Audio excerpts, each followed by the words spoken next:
자, 번외로 여러분 아까 도움 드리려고 제가 옛날에 미래기술사라고 하나 만들었어요. 지금 가끔 만나요. 하나한테 활동은 안 하고 별로. 네, 꽤 돼요. 근데 이때 제가 이제 스터디를 하면서 이름을 만들었어요. 미래기술사라고. 지금 없습니다. 그러니까 활동하는 건 없습니다. 근데 이제 저희가 같이 모여서 식사하고 이러는데 이름이 있는데 이게 그때 했던 한 조의 멤버인데 6명이었어요. 스터디가. 지금 4명이 됐어요. 나중에. 그리고 좀 전에 우리 만난 기술사님 왔는데 컬러 스터디 제가 한 번 한 적 있거든요. 20명 중에 20명이 좀 넘었죠. 지금 9명이 됐어요. 그 컬러 스터디에서. 그래서 뭐 전후무한 뭐 제가 한 건 아니잖아요. 그 다음에 멘토링 하셨던 분들 잘 하신 거니까. 근데 우연찮게 그때 좋으신 분들이 많았고. 자, 제가 하고 싶은 얘기 뭐냐면 잘 되는 스터디는 팀워크가 잘 된다는 거죠. 이게 여러분 잘 생각하셔야 돼요. 이걸 내가 팁을 하나 드리고 싶은 건데 여기도 6명 중에 4명이 됐어요. 결론적으로. 무슨 얘기냐면 숙제를 많이 해와요. 근데 반대편 분 참여하신 분이 말만 많아. 해오진 않고. 그러면 막 약간 짜증나고 화도 나고 그러거든요. 그리고 한 명이 안 나와. 뭐든지 말든지. 이러면 안 돼요. 자, 그동안의 친구는 싹 잊어진다고 생각하시고 여기서 만난 사람들이 나의 절친이 될 거라고 믿으셔야 돼요. 한 명이 탈락하면 내가 포기하는 거와 똑같다라고 팀워크를 만드셔야 돼요. 이렇게 팀워크가 생기면 그 스터디에서 합격자가 많이 나와요. 응? 제가 그때 이 컬러 스터디 할 때도 이제 처음부터 말씀드렸고 한 명이 탈락이면 반장이 무조건 책임진다. 조별로 이제 그때는 많아 2조를 했어요. 당신 책임하에 당신이 한 명이라도 결석한다. 그러면 당신 책임이고 당신 벌금 받겠고. 하여튼 뭐 반장이라는 거는 그래야지 내가 당신 합격을 내가 보장하지는 않지만 어느 정도 내가 기여해 드릴 수 있다. 이렇게 막 반장을 엄청나게 갈궜어요. 갈구고 팀원이 단단하게 한 명도 빠지면 안 돼. 그 주에. 무조건 그 원칙이에요. 토요일날 빠졌다. 그거 안 하겠다는 거예요. 그러면. 저는 강하게 가요. 한번 처음에 설득형을 했다가 내가 아니라고 말씀드렸죠. 하면 하실 거고 말면 빨리 그만 포기. 가십시오, 집에 그냥. 여기 있지도 마시고 괜히 피해되니까. 하실 거면 제가 할 수 있는 건 최대한 지그시 밟아드리고 괴롭혀드리고 안 하면은 푸시하고 잘하면 제가 칭찬합니다. 그래서 제가 이분 될 것 같다. 됩니다, 반드시.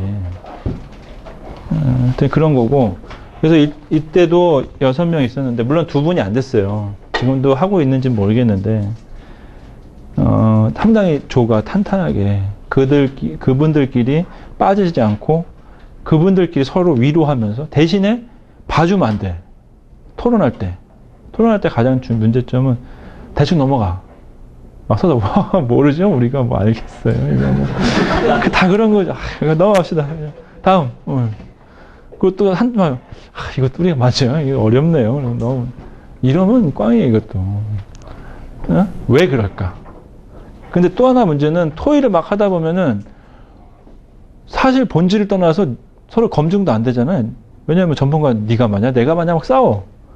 이것도 안 되는 거죠. 2가지가. 그래서 반장이 그 컨트롤을 하시고 모르는 건 기록해 놨다가 그걸 기록 관리를 해서 이걸 어디서 풀지 누구한테 물어보지 이걸 해놓는 거고 어떻게 하든 Y가 나왔으면 반드시 그거에 대해서 기록하고 관리해줘야 돼요. 스터디 내에서 디스커션 하면서. 아시겠어요? 이해가 안 된다. 그럼 누굴 찾아가야 된가? 뭐 모르겠다. 그럼 글을 남겨놓든가 멘토한테 물어보든 이러셔야 돼요. 자, 오늘 제가 왜 팁을 드리려고 하냐면 아까 서브노트 자 보세요. 이 서브노트 이분은 안 됐어요. 뭐 안 되는 분은 뭐 별 필요 없는 거고. 이분도 됐는데 이분은 박사기술사 동시에 되셨어요. 그래서 어렵게 진짜 내가 합격하고 내가 가슴이 찡해서 난 내일처럼 막 이렇게 눈물이 막 나올 정도로 이렇게 대전에서 근 3년간을 매주 토요일에 빠지지 않고 뭐 이때 수준에서는 합격이 불가능한 수준이었고 이분도 안 됐고 제가 원하는 답안은 요 답안이에요. 유기동 기술사라고 현재 활동하는 기술사고 앞에 한상혁 기술사는 활동을 많이 하진 않고, 유기동 기술사는 세지 쪽에서 활동을 해요. 그러니까 제가 기술사를 당시 했을 때는 연합군을 저는 했었어요. 그러니까 제가 소속이 딱히 어디 돼 있지 않고, 한번 실패하시거나 아니면 누가 소개하신 분을 중심으로 해서 어디든 상관없이 했기 때문에 이렇게 됐고, 서브노트는 이분이 거의 99점 정답이에요. 제가 봤을 때. 이분 스타일대로만 작성하시면 가장 근접합니다. 가장 근접. 좀 이따 설명을 드리겠고, 이창근 기술사도 붙었어요. 국민 데이터 시스템 계신 분이고, 이 당시도 몇 번 떨어지고 저한테 오셨는데, 내가 봐서 형편 없었어요. 이 글도 그렇고. 저보다 나이가 많았어요. 이분이 자꾸 이제 나이도 많고, 뭐 당연히 국민은행에 있다가 국민데이터 넘겨가셔서 부장급이니까 대우도 잘 받으셨을 거 아니에요. 나이도 많고. 그러니까 아깝게 안 되고 그러는 거예요. 그래서 내가 대놓고 혼냈어요. 막 나이가 나보다 많지만 가족이 불쌍하지 않냐? 어? 몇 번을 더 하려고 그러냐? 나이와 상관이 왜냐면 도와드려야 되는 게 그거밖에 없거든요. 그래서 제가 나중에 이제 감사해서 선물도 주시고 식사 대접도 해주셨는데, 그 자리에서 이제 웃으면서 그 얘기 하시더라고요. 아, 진짜 그때 힘들었다고, 교수사님이. 나 힘들었는데, 그렇게 하셔서 그때 막 가슴에 막 이렇게 꽂혔다고. 그래서 힘들긴 했지만 고마워서 빨리 이게 통과된 것 같다고.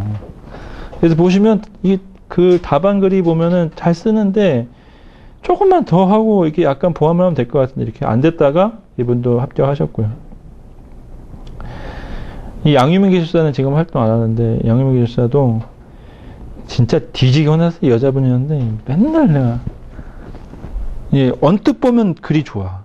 언뜻 보면 글이 좋으나 내용을 찬찬히 읽어보면은 똑같은 말 또 하고 별 의미 없는 말 하고, 그래가지고 내가 맨날 갈고서 하여튼 뭐, 왜냐면 안 고쳐지니까 고쳐질 때까지 내가 해줄 수밖에 없잖아요. 많이 울었어요. 그래서 여자분들이 저한테 오시면 울각오를 하시고, 옛날에 막 오시고 그랬거든요. 그래서 하여튼 이제 네 분이 되셨어요. 근데 제가 이제 알려드리고 싶은 거는, 또 언제 기회가 있겠습니까? 자, 이걸 뜯어가지고 올려드릴 테니까 공유하지 마시고, 내가 뭐 공유한다고 뭐 유기동 기술사 뭐라 할 건 아니고. 자, 보시면 이 기술사님이 1교시는 거의 퍼펙트해요. 1교시 이보다 잘 쓰는 사람 내가 본 적도 없고, 제가 기술사 멘토링 할 때도, 여기 컬러 스터디 할 때도 이 기술사 답안을 딱 펼쳐놓고, 근데 이게 정답이다, 이대로 합시다, 이렇게 했어요. 그래서 그때 했던 기술사 스터디에서 20명 중에 20명 좀 넘었는데 9명 됐다 그랬잖아요. 지금 아까 윤석규 교수사 여기 출신인데, 그때 컬러 스터디 했는데 그 9명이면 쉽지 않아요. 지금 이 정도 숫자가 20명이잖아요. 지금. 그쵸? 20명에서 절반이 되신 거예요. 절반이. 그러니까 물론 제가 한 건 아닙니다. 네, 멘토를 잘 해주시는 분들이 있었지만 처음에 잘 잡힌 거죠. 기본기가. 제가 생각했을 때는. 그래서 보시면 이거 서브노트예요. 답안 아니고, 그렇죠? 이만큼 비어있죠. 여러분 쓰고 싶은 거 엄청나게 많을 거 아니에요. 이때 뭐 스마트 카드인데 키워드에서 이렇게 기술을 해놓고 자기가 사회적 수용, 보안, 재충, 스마트 카드, 마이크로 프로세서, 메모리 내장. 보세요. 쓰는 패턴이 틀리죠. 메모리 내장, 카드 내에서 정보 저장, 처리. 이 보시면 중간에 쉼표가 많아요. 자, 특징, 프로세스 내장. 32비트 프로세스 자체 연산 가능. ISO, IEC, JTC 17WG. 물리적인 특성, X선, 전파장, 전자기능성. 사회적 수용, 기존 시종 카드와 동일 체제 크기, 사용 용이. 그러니까 중간에 불용어가 없죠. 그죠? 물론 중간에 와와 이런 게 들어가 있지만 내용이 이렇게 그 단어 중심이잖아요. 설명 중심이 아니라. 이해하셨나요?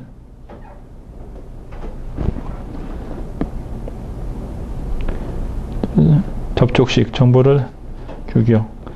뭐 을을 이렇게 뭐뭐 합니다 이런 거 하나도 없어요. 서브노트에는 딱 요만큼만 들어가는 거예요. 뭐 유심이다. 뭐 3G 휴대폰의 서비스 다양화 기반. 아까 한 분이 질문하셨잖아요. 그럼 이게 2교시형과 1교시형 두 가지 준비하는 거냐? 아니다. 1교시의 지식의 최대치를 여기다 하는 거고 단 자기가 서머라이즈해서 자기가 이해할 수 있도록 베끼는 게 아니고 자기가 정리해서 놓는 거예요. 이해하셨죠? 그래서 유심이라는 유니버셜 서브스크라이브 메시지고 비동기 3세대, 이동통신, WCD, 단말기 삽입, 사용자 인증, 글로벌 로밍, 과금, 전자상거래, 기능 구형한 사업카드. 설명이 아니죠. 키워드죠. 네? 표준화, 상호 운영성, 정보 규격화, GSM, CDMA, 로밍. 여러분 쓰는 패턴하고 틀려요. 아주 명확해, 이 패턴이. 그 다음에 데이터, 비밀 인증 데이터, 휴대전화 번호, 사용자 지정. 자, 무슨 말이냐면 글을 읽고 지식의 서머라이즈를 중요한 키워드로 자기가 중간에 그 조사들이나 이런 단어들 빼고 키워드 베이스로 서머라이즈 하는 거예요. 지식을. 서브노트는. 이해하셨죠? 실제 답안 쓸 때도 그러면 이게 답안 그대로 나와요. 지금. 대신에 요 내용들이 좀 바뀌어. 틀릴 수도 있고 안 맞기도 하고. 그러나 키워드이기 때문에 비슷한 키워드는 대충 맞아요. 그러니까 이게 습관이 딱 돼 있으면은 나중에 뭘 써도 이런 식으로 나와요. 1교시가 뱉어내는 게. 딴 거 갖다가 막 키워드 갖다 놓으면 되잖아요. 비슷하니까. 그러면은 이게 지식이 엄청 많은 거. 딴 사람은 막 구구절절 설명했는데 그러면 이 키워드다. 이런 지식이다. 이런 거다. 이렇게 나오기 때문에 뭐 점수 1등 했고 당시에도 1교시는 뭐 불멸의 1등이고 이 친구는 이 기술사님은 이 패턴이 정확해요. 네트워크 인증은 UIC, ID, ISN, 가입자 이거 서브노트예요. 답안이 아니라 여러분의 서브노트에 뭐뭐뭐뭐뭐를 설명하고 뭐뭐뭐뭐를 배경으로 뭐뭐뭐뭐를 어떻게 해서 뭐뭐뭐뭐를 하니까 한 페이지가 다 넘어갔어요. 이거 아니라는 거죠. 이거 제가 아까 1교시 이유를 설명해 줬죠. 1교시에 10개, 8개 지식이 필요한데 그거를 서머라이즈 해서 그 답안 패턴대로 그대로 여기를 서머라이즈 해 주셔야 되고 2교시형에는 이쪽에 보시면 붙이는 거예요. 이거는 이제 비교표 붙인 거고 여기 그림이나 how to 또는 사례, 뭐 경험자의 의견 이해하시나요? 근데 2교시는 이걸로 하는 게 아니라 목차 훈련을 따로 해요. 서브노트로 하는 게 아니라 목차만 잡아본다고요. 딱 이렇게 물어보면 이렇게 목차 잡아보고 저렇게 물어보면 목차들 잡아보고 이건 훈련이지 지식이 아니에요. 아까 얘기했죠. 영어의 그래머는 지식이 아니라 훈련, 수영, 자전거 타는 거 똑같아요. 그게 영어를 못하는 거예요. 우리나라 사람들이. 자전거 타는 법을 머릿속에 자꾸 저장을 하면 자전거 타져요? 절대로 못하는 거예요. 영어 말 물어보세요. 영어 나옵니까? 타는 법을 아니고 내 머릿속에 지식으로 들어왔는데 이게 A 다음에 동사다, 주어 다음에 동사 다음에 목적어, 대절을 쓸지 위치를 쓸지 다음에 주어 동사인지 동사 주어인지 의문문인지 부가 의문문인지 아니라는 거죠. 2교시는 그래서 지식이 아니다. 2교시는 서브노트에 있는 게 아니라 모의고사를 통해서 하고 모의고사는 시간이 많이 걸리기 때문에 목차 훈련을 따로 해요. 나중에. 이 지식 베이스로 목차를 어떻게 할지, 목차 어떻게 할지. 아시겠죠? 자, 참 이렇게 유러닝 보시면 시공간 초월 학습 관제 유러닝. 이 사람이 이걸 하기 위해서 며칠이 걸렸을 것 같아요. 똑같이 여러분하고 똑같은 한 주에 해야 될 숙제가 최소한 4토픽을 조사해 오는 거예요. 자기가 발표하는 거예요. 4토픽 5. 이게 한 주에 이렇게 패턴이 잘 되어 있으면 금방 해요. 어떻게? 아까도 8대2를 지켜줘야 돼. 2를 조사를 밤에 한다. 이 땡이에요, 또. 조사는 낮에 하고, 정리를, 이 정리를 3가지를 딱 펴놓으면서 밑줄 친 걸 보면서, 정리는 이렇게 했어. 이건 비교표. 땡땡땡 치면서 이거 놓고, 그래. 이렇게 정리해서 이쪽에 서머라이즈를 시켜줘야 되는 겁니다. 스컴도 맞아. 몇 개 됐어요? 한 주에 한 거거든, 이게? 몇 개야? 6개인가? 5개인가? 10개네. 일주일에 보통 10개 토픽이니까. 아니요. 그렇게 많이 할 필요는 없어요. 제가 스터디를 해보면, 한 4개? 5개? 요게 적정한 것 같아요. 4개, 5개. 개인별로. 그러나 이제, 그건 이제 멘토에 따라서 틀려져요. 자기가 작성할 거 말고 발표할 거를 몇 개로 할까? 10개를 준비하기는 쉽지 않아요. 한 스터디에 가서도 4개에서 5개 이 정도가 좀 적당한 것 같아요. 그러나 이제 욕심을 내는 경우가 있어요. 멘토가. 막 불이 붙었다 이분들이. 그럼 더 해줘야 되잖아요. 이런 경우는 더 해야 되는 경우가 있습니다. 그리고 이제 이때는 저는 이제 답안도 써오라 그랬어요. 답안도. 이게 답안 스타일이에요. 디지털 TV 기반의 전자상거래 티커머스. 똑같이 시간 지켜 쓰는 거예요. 개인이. 자기 시간 딱 정해서. 티커머 안 보고 쓰는 게 아니에요. VOD, PPT 게임. 보시면 똑같죠? 패턴이. 약간 앞에 서브노트보다는 양이 줄었지만 패턴은 똑같죠? 쓰는 패턴이. 이걸 여러분이 이 내용을 전체를 보면 안 되고 쓰는 패턴을 봐야 돼요. VOD, PPT 게임, 티뱅킹, 쉐어링, 여기 보면 또 키워드, 요 안에 그림, 이게 이제 그림을 지금 이렇게 못 그리실 테고, 이런 식으로 똑같아요. 상거 패턴, 개방형, 글로벌, 투성, 개인화, 상거래. 요게 핵심이에요. 게이지나 USM, BCN 기술 발전. 을늘이 없죠. 뭐뭐 설명도 없고, 답안이. 그러니까, 이렇게 쭉 보면 지식의 개수가 많고, 오른쪽으로 가면은 지식의 깊이가 있는 거예요. 1교시가. 그러면, 이 사람이 지식이 많다. 다른 지식을 한 페이지에 다양하게 키워드로 여러 가지를 복잡하게, 많이 기술하는구나. 감점을 못 하겠네. 최소한 6점은 줘야 되겠네. 가점 베이스가 아니라 감점을 막는 베이스예요, 이 시험은. 10점 만점에 6점이기 때문에. 아시겠죠? 요거를 다른 기술 할 거 말고 여기 기술 할 거를 제가 잘라서 올려드릴 테니까 배포하지 마시고 갖고만 계세요. 인학습으로. 제가 또 기회가 없을 것 같아서 좀 시간 내서 설명드렸고요. 자, 유헬스케어 들어가겠습니다. 유헬스케어. 유헬스케어는 사실은 주제에서 대거 뺐어요. 이번 강의에서는. 원래는 이제 그 병원 쪽에 의료 부분이 상당수도 중요한 게 많은데 너무 업종 도메인 스페시픽해서 헬스케어만 살려놨습니다. 유무선 IT 기술을 참여해서 건강을 지키자. 근데 병원 관리 시스템에는 또 토픽이 있습니다. 근데 그래서 유 메디컬이냐, 유 케어냐, 유 헬스케어냐에 따라 틀린 거예요. 유 메디컬은 우리가 환자 치료를 할 때 하는 거고, 얘는 일반인을 대상으로 해서 건강을 하는 거고, 이건 전문가가 참여하면서 건강과 치료까지 같이 하는 걸 유 헬스케어라고 해요. 단어를 유 메디컬, 유 헬스케어, 유 케어 나눠주는 겁니다. 아시겠죠? 자, 보시면 유 헬스케어의 서비스 플랫폼이 중간에 있어요. 그래서 유 헬스 서비스 인티그레이션, 프로세스 모델링, 유 헬스 프로세스 매니지먼트. 그러니까 항상 시험 문제를 딱 보시면 이거 암기가 안 돼 있잖아요. 이걸 또 암기할 필요도 없어 사실은. 근데 유 헬스케어를 써라 이렇게 쓰면 유 모다식을 써라 그러면은 플랫폼을 생각하시면 돼요. 플랫폼이라는 건 생각해 보세요. 네트워크도 필요하죠. 센서링, 유비쿼터스 밑에 토픽이죠. 그럼 똑같아요. 센서링 필요하죠. 네트워크 필요하죠.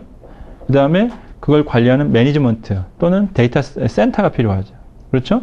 이걸 가지고 이 플랫폼으로 가지고 제어를 해주는 거예요. 보시면 똑같아. 바이오 센서. 뭘 가지고 센서 하거나 모바일 디바이스를 가지고 체크를 해줘야 될 거 아니야. 뭐 당뇨를 체크하든, 뭐 이 사람의 온도를 체크하든, 이 사람의 성분을 체크하든. 그 다음에 여기 센터에 있어야 돼요. 이 사람들이 엑스퍼트가 있어서 접근을 해줘야 되죠. 자, 또 한 가지는 온톨로지가 있어야 돼요. 그렇죠? 아까 말했죠. 의료 분야든 이 특정 스페시픽 분야는 온톨로지가 똑같은 언어로 되어 있는 분류체계와 지식사전이 있어야 돼요. 텍사노미가 포함되어 있는. 그 다음에 바이오 데이터가 그 안에 들어가 있어야 되겠죠. 옛날에 내 기록들, 나의 이 심장 박동수의 히스토리가 있어야 이 변화 추이를 할 수 있겠죠. 그게 포탈 APB가 포함되어야 되고, 중간이 이걸 서비스 인티그레이션 할 수 있는 거, 프로세스 모델링 할 수 있는 거, 이걸 관리해 줄 수 있는 거를 돼 있어야 된다. 그래서 센싱, 모니터링, 어널라이징, 피드백 이렇게 전 요소를 주면 되겠고, 뭐 예를 들어서 생체 정보를 혈당이나 심전도, 체성분기 가지고 홈 게이트를 통해서 생체 분석 데이터를 가면 전문가의 소견을 가지고 진단 결과 조회를 할 수 있다. 이게 아주 기본적인 내용이고, 기존 헬스케어는 병원을 직접 방문해서 나의 건강 상태를 확인하고 이랬는데, 지금은 원격으로 실시간으로 언제든지 분석을 해줄 수 있다. 그래서 추진 현황은 뭐 정책 지원 원격제로 이렇게 가고 있다. 이렇게 보시면 되겠습니다. 사실 의료 정보를 뺐어요. 그래서 뒤에 174페이지 보시면 우리가 EMR부터, 사실 이제 여러분이 아셔야 되는 건, 제가 데이터를 뺐기 때문에 병원은 크게 시스템이 두 가지예요. 환자에 관련된 정보 관리 시스템, 그 다음에 의료, 시키면 엑스레이부터 CT, MRI를 찍는 이 수술과 관련된 기본 정보들, 특히 이미지 정보들을 관리하는 정보, 이 두 가지가 기본이에요. 그래서 요 앞에 우리가 의료에 관련된 환자 중심의 정보를 여기서는 OCS, 그 다음에 이쪽에서는 EMR 이렇게 봅니다. 그래서 이 두 가지 데이터가 있다라는 거. 우리가 보면 병원에 가시면 나의 기록 정보, 입원, 치료, 입원, 등록, 퇴원, 뭐 초진, 재진 이 정보가 있고, 나의 엑스레이, 나의 MRI, 나의 혈당 측정, 이런 이미지와 분석 데이터가 들어있는 두 가지 분류 체계가 있어요. 그래서 이쪽 두 가지 시스템들이 고도화되고 있는데, 이 토픽은 좀 여기 똑같이 이게 그 얘기예요. 의료 정보가 일반 행정부터 돼 있었어요. 왜냐하면 엑스레이나 MRI나 뭐 CT나 이런 것들이 된 건 아니고 환자와 보험만 돼 있고, 그 다음에 정형적인 데이터와 비정형적인 데이터로 확산돼 가고 있다. 헬스케어 아까 말씀드렸는데 한 번 더 센싱 취합하고 분석 트래픽하고 아까 말씀드렸던 대로 각각의 서비스 모델을 가지고 U 호스피털, U 헬스케어, 웰리스 형태로 간다. 180페이지 보시면 M2M이 나옵니다. 자, 사람 대 사물, 맨 투 머신, 머신 투 머신. 그래서 지능 통신을 하는 거예요. 기계 간의 통신을 하는 건데, 아까 말씀드렸지만 이게 왜 나왔냐? 서비스가 통합되었다. 제가 아까 컨버전스 얘기했고, 유무선 통합된다. 각각의 통신 인터페이스, 무선 네트워크 인터페이스 두 가지가 다 복합적으로 지금 쓰고 있어요. 이걸 가지고 뭔가 융합을 해서 지능형 서비스를 할 수 있다. 사실은 별거 아닌데 개념을 이렇게 M2M이라고 했어요. 여기 보시면, 자, 일반 가입자가 다양한 단말을 통해서 하고, 공공도 이게 네트워크에 연결돼 있고, 얘가 유무선 통신, 이동 통신, 상용 DB. 그러니까 쉽게 얘기하면 네트워크가 통신이에요. 주로 하는 게. 네트워크하고 통신의 센서링을 다 갖다 놓고, 그거를 가입자 정보하고 공공기관이나 또는 상용 DB 두 가지를 연결해서 서비스를 해보자. 이렇게 가고 있다. 그래서 협의는 기기 간 통신 및 사람 디바이스고, 광의는 통신 IT 기술을 할 수 있는 거고, 그래서 과거에는 모바일 인터넷이라고 했는데, 지금 사물지능통신은 내 주변을 인지해서 센서링하고 그걸 가지고 데이터를 보내줄 수 있는 거고, 지식통신 서비스로는 그걸 가지고 멀리서도 어떤 데이터를 내가 제어할 수 있게끔 하는 내용입니다. M2M은 사례를 보면 가장 알 수 있어요. 지금 보시면 185페이지로 가시면, 사물통신 서비스가 원격 검침, 차량 관리, 안전보안, 건설, 자산, 기계장치 있는데, 뭐 제일 지금 있는 거는 스쿨존 안심 서비스. 그래서 결국은 뭐 핸드폰에 따라서 위치 추적만, 저희도 좀, 제 아들도 이거 해놨는데, 아들이 어디 있냐면 수시로 어디에 있다고 와요. 문자 메시지가. 스쿨존 안심 서비스가 이 핸드폰을 사준 아들 그걸 걸면은 얘가 청담동에 있습니다. 인사동에 있습니다. 이게 와요, 메시지가. 그 메시지만을 가져온 휴대폰이고, 영상 감시하고 위치 정보 전송해서 기지국으로 보내주는 거예요. 사실 영상 감시가 들어가줘야 되는데 영상 감시는 잘 안 되는 것 같고 요 위치 전송만 해줘요. 이게 주로 가요. 그래서 사용자 휴대폰으로 발송해줘요. 여기 한 가지 예고. 기상 관측 데이터를 가지고 여기 보시면 각각의 기상에 해당하는 그 데이터를 수집을 해서 수집된 데이터를 여기 AWS 장비나 기상청 본청에 보내서 해당하는 데이터를 수집하고 그 수집해서 데이터를 활용하는 형태. 이 보시면 무슨 얘기죠? M2M이라는 거는 센서링이 과거에는 RFID만 있는 줄 알았는데 이제는 센서링을 무선 펜, 와이어리스 펜, 지그비, UWB, 블루투스 또는 무선 기기, RFID 각각의 2D 바코드 이런 센서링 할 수 있는 걸 다 모아서 무선 인터넷과 통신으로 보내서 뒤에서 그거를 플랫폼으로 묶어주고 무엇인가 활용할 수 있는 걸 M2M이라는 거죠. 그래서 Man to Machine, Machine to Machine 이게 M2M이에요. 사실은 알고 있는 기술이 다 뭉쳐져 가지고 서비스 되는 거예요. M2M 자체는. 밑에 센서링 할 수 있는 걸 다양한 기계와 센서링 방법을 가지고 걔를 식별하거나 걔의 데이터를 활용해서 어디에 활용하자. 안심좀 서비스나 기상청의 수집 데이터나 여기 또 보시면 녹색 도시 인프라 통합 관측이라고 해서 여기 가상 센서, 감성 조명, 음향, 교량 센서, 인체 감지 센서, 뭐 컨트롤러 둬가지고 얘를 수집을 해서 LG U+망에 둬가지고 녹색 도시를 만들자. 그래서 그린 쉼터, 해운정 화재 감시, 감성 조명, 조명을 바꿔주는 거죠. 원격 전원 제어. 어찌됐든 여기가 M2M이라는 얘기예요. 이렇게 가고 있습니다. 그래서 주로 하는 게 통신사업자. SK텔레콤, LG텔레콤, KT가 요 사업을 가고 있습니다. 뭐 자기네 갖고 있는 거 가지고 다 하는 거죠. 또 뭐 매연 여과 장치 이것도 마찬가지입니다. 버스 매니지먼트 시스템 이것도 M2M의 하위 기술 중에 하나죠. 근데 이걸 또 M2M으로 보기도 하고 ITS의 일환으로 보기도 하고 그렇죠? 이렇게 됩니다. 자, 오늘 SOA의 기본은 좀 들어가고 마쳤으면 좋겠습니다. 자, SOA를 해야 되겠는데, 자, 서비스 오리엔티드 아키텍처예요. 자, 지난번에 말씀드린 대로 모듈에서 컴포넌트에서 서비스로 왔습니다. 여러분이 SOA를 해보신 분도 있고 안 해보신 분도 있겠지만 서비스 오리엔티드 아키텍처의 대표적인 키워드는 루즐리 커플드예요. 약결합이에요. 이게 왜 약결합이냐?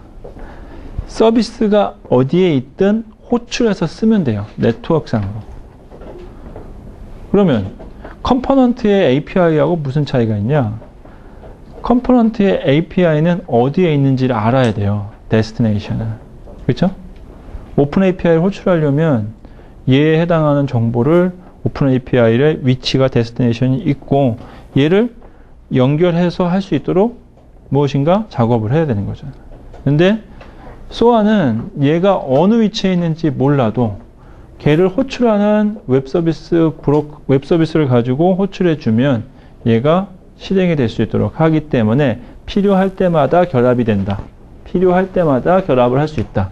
그래서 결합이 안 되는 건 아닌데 느슨한 약결합이다. 느슨한 결합이다. loosely coupled다. loosely coupled다. 자, 컴포넌트는 뭐냐? tightly coupled예요. 영어로 간결합이에요. 걔는 tightly. 이거 말고 뒤에 웹 4.0이 나오는데 걔는 뒤는 웹 4.0은 EDA가 있어요. 이벤트 드리븐 아키텍처라고. 걔는 뭐냐? 필요할 때마다 호출하는 게 아니라 얘는 트리거를 해주는 거예요. 내가 호출하는 게 아니라 이놈이 필요하면 던지는 거예요. 이벤트를. 얘는 영어로 decoupled라고 해요. decoupled. component tightly coupled, SOA loosely coupled, EDA decoupled. 얘는 결합이 아니죠. 이벤트를 뱉어내는 거기 때문에. 그렇게 일단 아셔야 되고. 자, 중요한 거는 서비스라는 단어가 분류에 대해서 어플리케이션을 만들어야 되고, 어플리케이션을 가발하기 위한 소프트웨어 아키텍처입니다. 자, 특징을 보면 플랫폼 독립적이고 루즐리 커플드하고 프로세스가 빠지면 안 돼요. 그래서 프로세스 중심으로 가줘야 돼요. 위치 투명성, 어느 위치에 있든 상관이 없어요. 호출만 해서 쓰면 되기 때문에. 자, 이제 서비스 오리엔티드 아키텍처는 아주 개념도로 보시면 서비스 프로바이더, 서비스 브로커, 서비스 컨슈머 세 가지로 나눠져요. 그래서 이제 국내는 HP도 이 뒤에 보면 그 HP의 소아 스위스라고 제품이 있어요. 뒤에 이 메커니즘을 관리할 수 있는 툴이 있는데 한국에서 안 팔아요. 한국은 아직 이걸 살 만한 고객이 없다고 봐서 안 팔아요. 뒤에 말씀드리겠지만 소아는 기본적으로 3단계 구조가 있어야 돼요. 누군가가 그러니까 소아의 개념과 소아의 유통 구조와 소아의 사례 요 세 가지가 있는데 소아는 제작자가 있어야 되고 그거를 브로커에 올리면 이 사람한테 알려주는 게 아니라 브로커에만 등재해 놓으면 컨슈머는 서비스를 조회해서 서비스를 호출할 수 있는 방법을 받아낸 다음에 이걸 이제 뒤에 나오면 웹 서비스 디스크립션 랭귀지라고 하고 얘를 받아내면 거의 호출 방법이 써 있어요. 그럼 호출해서 쓰면 되는 거예요. 예? 개념이 서비스 프로바이더가 있고 등재할 수 있는 브로커가 있고 그러면 컨슈머는 브로커에 조회해 보면 어떤 서비스를 사용하면 된다라고 써 있기 때문에 걔의 방법을 찾아서 그 방법대로 호출해서 쓰면 돼요. 이 3단계 구조로 되어 있어요. 그래서 뭐 옛날에 답안 그릴 때는 이렇게 3개 그리면은 그림이 좀 안 예쁘잖아요. 그래서 이렇게 세 가지 이렇게 그려가지고 이렇게 직선으로 긋고 막 이렇게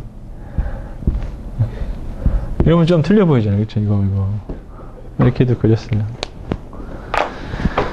이건 잘 판단해 주시고 이거 안 그리면 안 됩니다. 다 그려야 되는 거고. 자, 그래서 서비스의 개념을 이해하셔야 되고 기존 아키텍처는 지금 소아가 공부하셔야 될 게 뭐냐면 잘 보세요. 서비스라는 개념이 중요하고 소아의 원 의미가 또 중요하고 소아의 유통 방법이 쓰는 방법이 또 중요하고 소아를 하기 위해서는 위에 BPM이라고 있어요. 비즈니스 프로세스가 있어줘야 돼요. 그러니까 개념 쓰는 방법이 완전히 틀린 거예요. 이거에 그 개념도 이해를 하셔야 돼요. 자, 그래서 기존에는 보시면 어플리케이션이 단위로 이렇게 쭉 만들어졌잖아요. 그 다음에 여기 마케팅 쓰는 애, 뭐, 제조 공정 쓰는 거, 구매 활동, 생산 활동, 그 다음에 이거 판매 활동, 이런 것들이 다 틀렸어요. 그쵸? ERP가 이 부분에 들어가기도 하고, 여기 뭐, 마케팅용. 그런데 우리가 소아 아키텍처로 간다라고 하면, 자, 어플리케이션을 뭘로 보느냐? 이 중간에 비즈니스 프로세스를 공통 레이어로 보고 비즈니스 프로세스를 호출하면 이 비즈니스 프로세스가 서비스 계층으로 요 서비스를 호출한다는 거예요. 그런데 이 서비스가 100% 다 재개발될 수는 없잖아요. 그렇죠? 기존의 컴포넌트도 있을 수 있고 기존 패키지도 있을 수 있어요. 우리가 패키지를 산 거를 만약에 셉 ERP를 우리가 이번에 소화하니까 셉 ERP를 걷어내고 우리가 한번 개발 다 해봅시다. 이렇게 하는 회사는 없죠. 그렇죠? 그래서 패키지를 호출해야 돼요. 그러나 소아로 우리가 프로젝트를 했다고 하면은 여기 소아에 대한 서비스 정의가 다 돼 있어야 돼요. 그 전에 비즈니스 프로세스가 또 다 정의되어 있어야 돼요. 이해하셨죠? 그래서 서비스가 정의되면 그 서비스를 개발할 건지 기존 패키지로 연결할 건지를 정의하는 거예요. 그래서 답안을 쓰실 때는 비즈니스 프로세스 계층과 서비스 계층이 반드시 들어가 줘야 돼요. 단 서비스 계층을 요번에 우리 소어 아키텍처 형태로 개발할 건지 말 건지, 또는 컴포넌트로 기존에 쓸 건지, 어플리케이션을 유지할 건지, 패키지를 유지할 건지를 하셔야 되고, 요게 주로 어디 쓰이냐면 지금 차세대 구축할 때 은행에서 다 이걸로 했었고, 메인 프레임을 전환할 때, 제조에서도 메인 프레임 전환할 때도 지금 요 방법을 씁니다. 여기서 비즈니스 프로세스라는 부분이요. 네.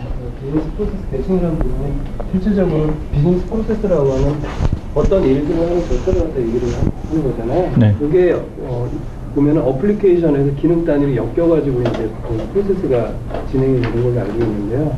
저기서 말하는 비즈니스 프로세스 계층이라는 건 이해가 안 가거든요. 쉽게 하면 BPM 이것입니다. BPM. BPM이 저기 들어간다고. 네, 이게 BPM. 이거 BPM. 그러니까 소아를 구축했다고 하시면 서비스 대 서비스 호출하는 게 아니라 비즈니스 프로세스가 서비스를 호출하는 겁니다. 그러면 저기 서비스 포인트 계층이라는 부분에 비즈니스에서 필요한 기능들이 다 구현이 되어 있고 실제 비즈니스 프로세스에서 절차들에 따라서 그 서비스 그 포인트 계층에 있는 서비스를 갖다 쓴다라는 말씀이신가요? 네, 맞습니다. 그러면 윗단에 있는 어플리케이션 레이어 쪽은 큰 의미가 없지 않나요? 그렇죠. 이거를 이렇게 묶은 거죠. 예를 들어서 구매다. 그러면 구매에 해당하는 비즈니스 프로세스 레이어가 있고, 그 비즈니스 프로세스의 서비스 정의한 부분이 있잖아요. 근데 그 정의한 부분이 패키지일 수 있어요. 재개발이 못하기 때문에. 그리고 만약에 비즈니스 프로세스에서 만든 이 비즈니스 프로세스 정의된 이 비즈니스 프로세스를 어떤 서비스 계층이 컴포넌트를 이용할 수도 있어요. 그러니까 지금 이 그림은 개념도예요. 비즈니스 BPM을 소아라고 안 생각하시고 BPM을 구축해 보시면 그냥 다 깔려있는 지금 구축되어 있는 어플리케이션에다가 비즈니스 프로세스만 쭉 나열되어 있고 호출이 될 경우가 있고 안 될 경우가 있어요. 어댑터가 있어서. 그렇죠? 그러면 해당하는 비즈니스 프로세스로 A 어플리케이션 호출할 경우가 있고, 얘는 인터페이스가 안 되면 이건 했다 치고 다 끝나고 나서 넘어오는 경우가 있어요. 그거는 상세 BPM과 패키지 또는 어플리케이션 인터페이스의 관계잖아요. 이 지금 소아의 아키텍처는 기본은 비즈니스 프로세스 계층을 가져가 줘야 돼요. 기본은. 그러나 이 그림이 여기서 서비스 계층이 패키지로, 그러니까 예를 들어서 이게 없을 수 있어요. 선생님이 혹시 고민하는 부분 중에 패키지 같은 경우는 서비스로 선언한다 하더라도 셉의 ERP 같은 경우는 우리가 아무리 서비스로 쪼개진다 하더라도 서비스별로 셉을 호출할 수 없거든요. 그러니까 이건 개념도예요. 현실적으로는 셉 같은 경우는 이게 선언이 돼 있다 하더라도 이렇게 연결되거나 여기는 완전히 별도부대처럼 놀 가능성이 많죠. 그러나 우리가 소화를 했다고 하면 셉이라 할지라도 우리가 회계나 구매나 제조 공정에 대한 비즈니스 프로세스는 동일하게 하나로 잡혀 있어야 된다는 개념이에요. 호출을 서비스 단위를 못한다 할지라도. 그래서 우리가 답안을 쓸 때는 비즈니스 프로세스 계층, 서비스 계층, 밑에 하위의 패키지나 어플리케이션이 유지될 수 있도록 그림을 그려줘야 되죠. 그럼 위에 있는 앱이라고 하는 부분들은 무시를 해도 되는 건가요? 지금 앱이 위에 4개 있잖아요. 네. 어플리케이션. 근데 보시면 패키지가 APP 전체를 커버한다고 생각하실 때는 그런 질문을 하시는 거고, 패키지가 APP의 부분적일 수도 있어요. 케이스는. 그렇죠? 그러니까 지금 셉이라고 좀 고착을 하셔서 이게 다 커버리지 하기 때문에 지금 생각하신 거고, 패키지를 서비스 밑으로 붙여가지고 하나의 서비스 기능에 패키지를 호출해서 하나의 APP를 만들 수도 있어요. 그런 개념들이에요. 여기서의 번지는 예외사항들은 많겠죠. 그러나 개념은 이렇게 내려가는 것이 기본 사상이다라는 거죠. 소아의 사상은. 그래서 소아를 구축하려면 여기 이 서비스에 대한 정의 전에 비즈니스 프로세스 정의가 되어 있어야 되고, 서비스에 대한 재정의가 있어줘서 그게 시스템이 다 구축이 될지 말지는 다시 시스템 분석을 해서의 방향성을 가지고 과제 도출을 하는 것이고, 일반적으로 차세대를 구축하는 은행에서는 계정계 시스템과 정보계 시스템을 대상으로 해요. 그 회사의 회계 시스템은 못 건드리잖아요. 대부분 셉을 쓰기 때문에. 그렇죠? 물론 셉을 걷어내겠다고 마음 먹으시면 걔도 대상이 되겠죠. 그러나 주로 차세대 할 때 이걸 적용하는 거는 계정계와 정보계를 대상으로 해요. 기존에 개발됐던 메인프레임하고 또는 기존에 했던 인터넷 뱅킹 쪽을 얘를 가지고 비즈니스 프로세스 다시 잡고 거기서 서비스 도출해서 얘부터 컨설팅을 받아서 표준화 시켜놓고 그 중에 정보계부터 비즈니스 프로세스 정의된 거에 서비스 호출될 수 있도록 C로 짜기도 하고 자바로 짜기도 하고 뭐 두 가지예요. 대부분은 C 케이스하고 자바 케이스인데 C가 더 많은 것 같아요. 그래서 C로 모듈화, 우리가 결국 따지면 모듈화와 비슷해. 그래서 우리가 다 끝나보면 이게 소한지 아닌지 개발자들이 잘 몰라요. 위에 계층하고 밑에 계층이 분리되어 있고 또 PM을 하시는 분들이 정확하게 검수를 소스단까지 검수를 못 하세요.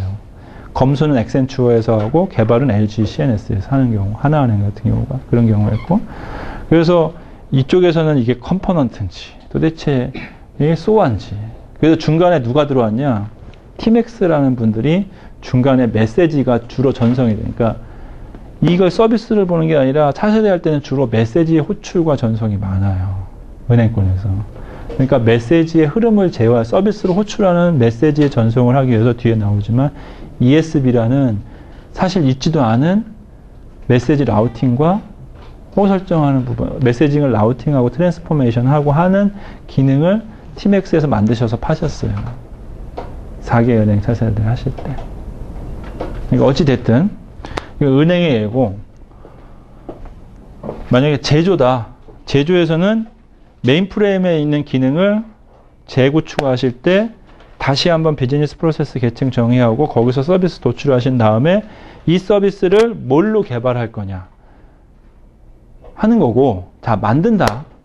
만들었을 때는 소아 아키텍처로 만들었을 때는 얘가 재사용될 수 있도록 무슨 아키텍처로? 루즐리 커플드하게 그래서 수업 통신을 할 수 있게끔 호출 베이스로 가져가게끔 자바든 C든 구현을 해줘야 돼요. 그래서 걔를 원래는 UDDI 같은 곳에 등재해서 걔를 호출해서 쓰게끔 해줘야 되는데 우리나라 기업 특성상 하나의 기업에 쓰기 때문에 굳이 UDDI 같은 데 등재해서 우리가 호출할 필요가 있느냐 이렇게 돼버렸어요.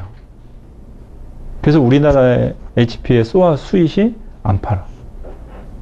좀 더 부연 설명해 드릴게요. 뒤에 설명하면서. 앞에서 예.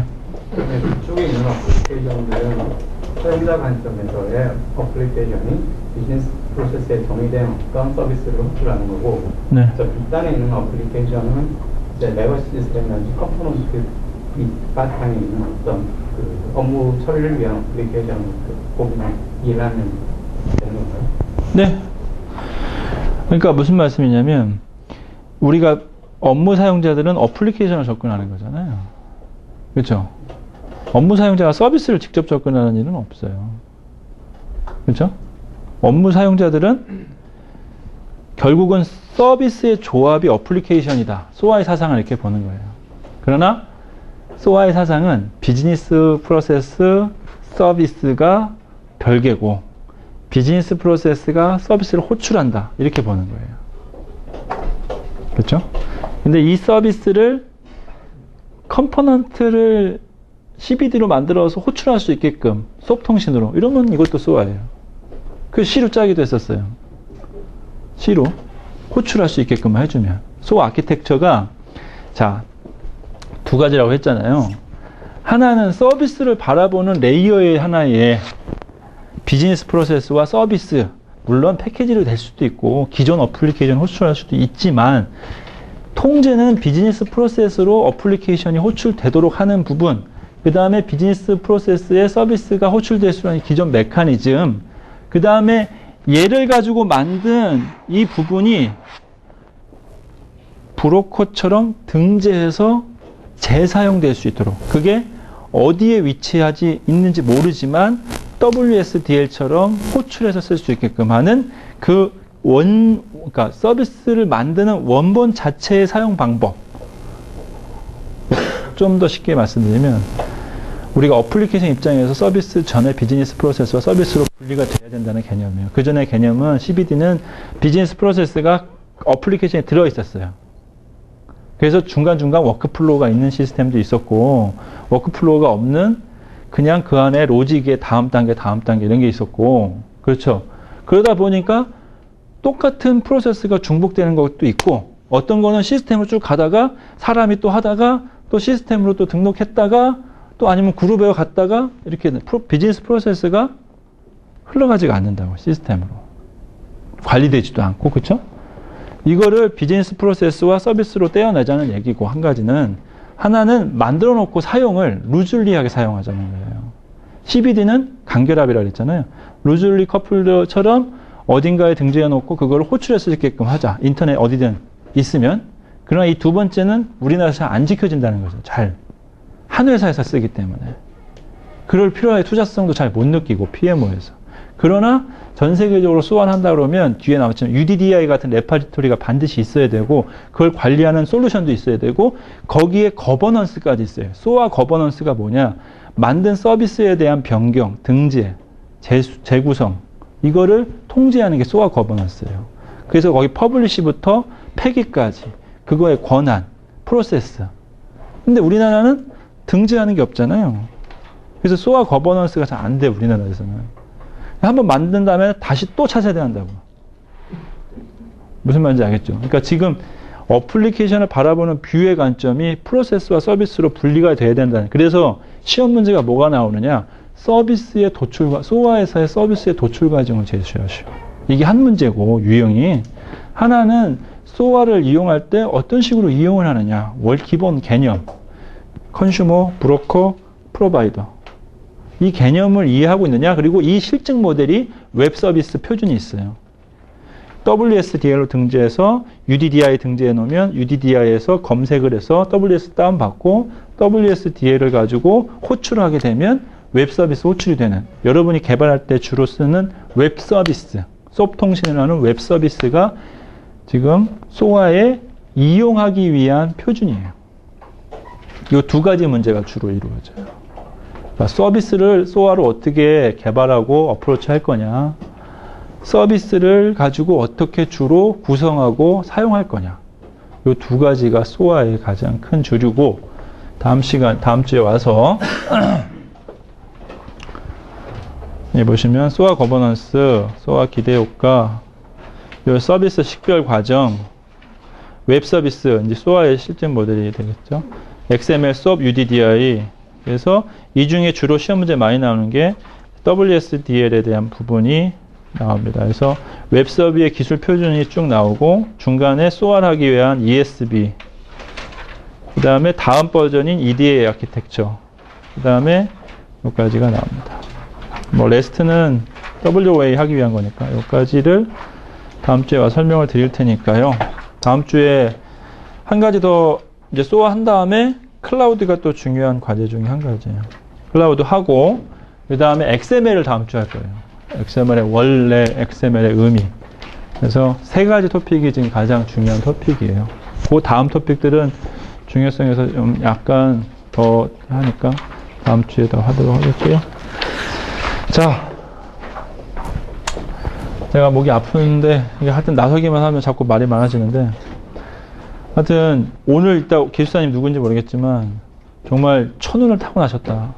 그리고 내가 동료가 지금 이분하고 지금 기술사 붙고 나서도 계속 만나거든요. 진짜 좋아요. 기술사 붙은 다음에 진짜 좋은 거는 네트워크가 생긴다는.